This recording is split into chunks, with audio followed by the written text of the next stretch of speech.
তিস্তা সহ বাংলাদেশের বিভিন্ন নদীর ব্যবস্থাপনায় সহযোগিতা বাড়ানোর বিষয়ে ঐক্যমত হয়েছে বাংলাদেশ চীন। প্রধানমন্ত্রী তারেক রহমানের সাথে চীনের পানি সম্পদ মন্ত্রী লি গুয়াংয়ের ঐক্যমত্য হয়। এদিকে বাংলাদেশ চীন সম্পর্কে নতুন অধ্যায়ের সূচনার লক্ষ্য নিয়ে বেইজিংয়ে ব্যস্ত সময় কাটাচ্ছেন প্রধানমন্ত্রী তারেক রহমান।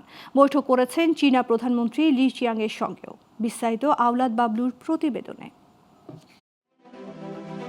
চীনের স্থানীয় সময় বৃহস্পতিবার দুপুরে বেইজিংয়ের রাষ্ট্রীয় দিয়াওতাই অতিথি ভবনে চীনের পানি সম্পদ মন্ত্রী লি গুয়াংয়ের সাথে বৈঠকে বসেন সফররত বাংলাদেশের প্রধানমন্ত্রী তারেক রহমান। বৈঠকে বন্যার ঝুঁকি মোকাবেলা, পরিবেশ সুরক্ষা, তিস্তাসহ বাংলাদেশের বিভিন্ন নদীর ব্যবস্থাপনায় দুই দেশের সহযোগিতা বাড়ানোর বিষয়ে ঐক্যমত্য হন তারা।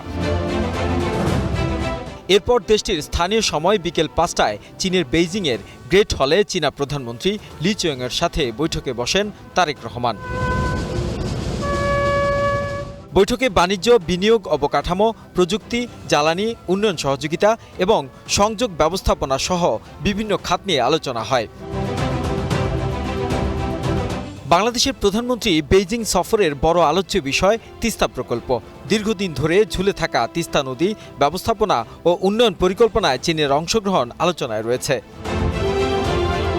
সব মিলিয়ে এই সফরে বাংলাদেশের প্রধান লক্ষ্য বিনিয়োগ আকর্ষণ, উন্নয়ন সহযোগিতা বৃদ্ধি এবং দীর্ঘমেয়াদী অর্থনৈতিক অংশীদারিত্ব নিশ্চিত করা। Awlad Bablu, global television, news desk.